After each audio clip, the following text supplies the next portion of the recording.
In 1974, farmers ploughing a field in Sardinia unearthed fragments of stone that did not belong to any civilization the academic world had accounted for. Archaeologists arrived. Over the following years, excavations recovered more than 5,000 fragments of carved stone figures, warriors, archers, boxers, depicting a people that history had no record of and no explanation for. The figures were unlike anything found anywhere else in the Mediterranean world. They predated Greek sculpture by several centuries. They predated the Roman occupation of Sardinia by nearly 1,000 years, and they depicted human forms with a sophistication and a scale that the civilization credited with making them, the Nuragic people of ancient Sardinia, had never been thought capable of producing. After excavation, the fragments were transported to museums in Sardinia, and then they were placed in storage, not displayed, not studied under any coordinated research program, stored. For approximately 25 years, more than 5,000 fragments of what would eventually be recognized as among the most significant archaeological finds in Mediterranean history sat in museum storerooms without a restoration program, without a comprehensive publication, and without an explanation for why they were there, rather than the subject of the kind of intensive international scholarly attention that should have followed a discovery of this magnitude.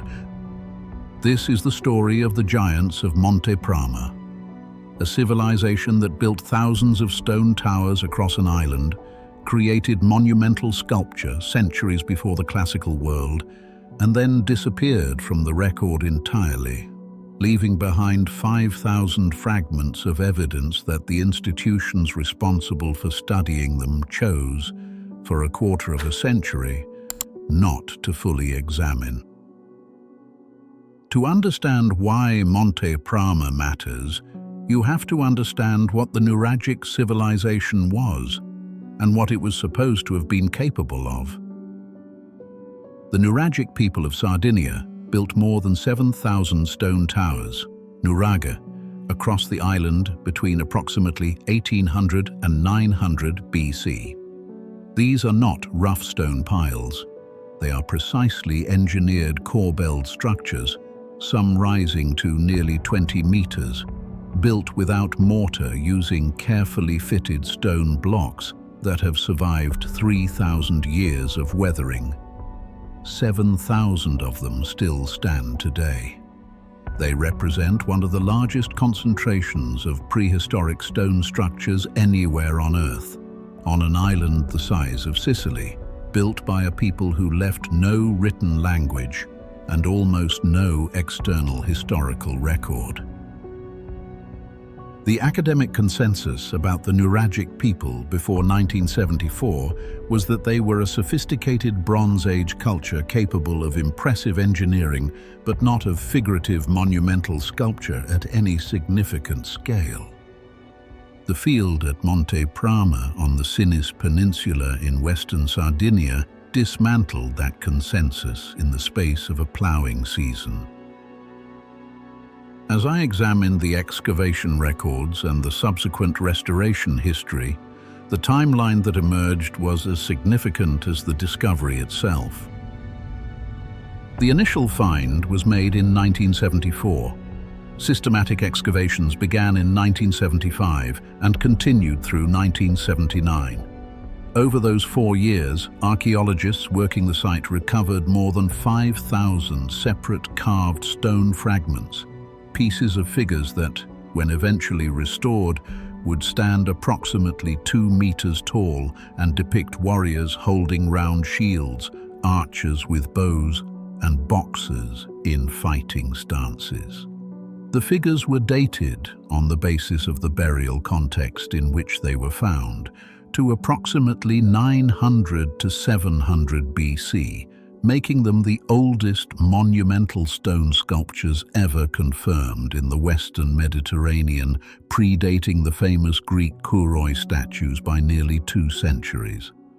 They were found in association with burial tombs of a type called giants' tombs, a Sardinian funerary structure that the Nuragic people had been building for centuries. The figures appeared to have stood guard over the burials, arranged along the edge of the necropolis in a configuration that suggested a deliberate, planned monumental installation. The excavation ended in 1979. The fragments were removed to the National Archaeological Museum in Cagliari and the Civic Museum in Cabras. And then the restoration and scholarly program that should have followed simply did not materialize. The full context of the Nuragic civilization makes the storage decision even harder to explain in straightforward terms.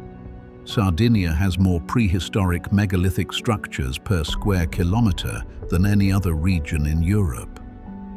The 7,000 Nuraghe towers are the most visible of these, but the island also contains hundreds of sacred well temples, precisely engineered underground stone structures used for water worship, and dozens of giants' tomb megalithic burial monuments, some stretching more than 40 meters in length.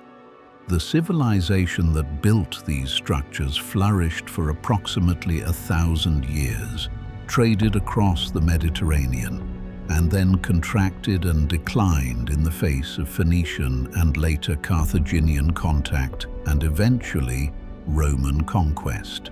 By the time Rome fully absorbed Sardinia in the 2nd century BC, the Nuragic culture as a distinct entity had effectively ceased to function. What they looked like, how their society was organized, what language they spoke, and what happened to the knowledge embedded in structures like the giants of Monte Prama. These questions remain substantially open. The 25 years during which the fragments sat in storage were 25 years in which those questions could have been advanced. They were not. For approximately 25 years, the fragments of the giants of Monte Prama sat in museum storage. During that period, no comprehensive restoration of the figures was undertaken. No complete catalogue of all fragments was published in a form accessible to the international scholarly community. No systematic archaeometric analysis, the kind of geochemical and isotopic testing that can answer questions about where the stone came from, when it was worked, and how the figures were originally configured, was conducted on the full collection. Scholars who knew about the find wrote about it. Papers were published. The existence of the discovery was not secret, but the scale of institutional attention devoted to it, the resources, the international collaboration, the urgency of preservation and study, was not proportionate to a discovery that, on any objective measure, ranked among the most important prehistoric finds in European history. Restoration work finally began in 2005. The restored figures were publicly displayed from 2011 onward. A dedicated museum in Cabras now houses the collection.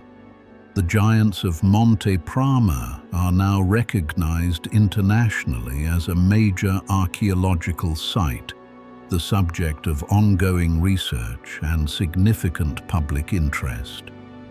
But the 25 years between discovery and restoration, the quarter century during which more than 5,000 fragments of 3,000-year-old monumental sculpture sat in a storeroom, remains largely unexplained in the institutional record. Here is what the restored figures reveal that makes the storage period so difficult to understand.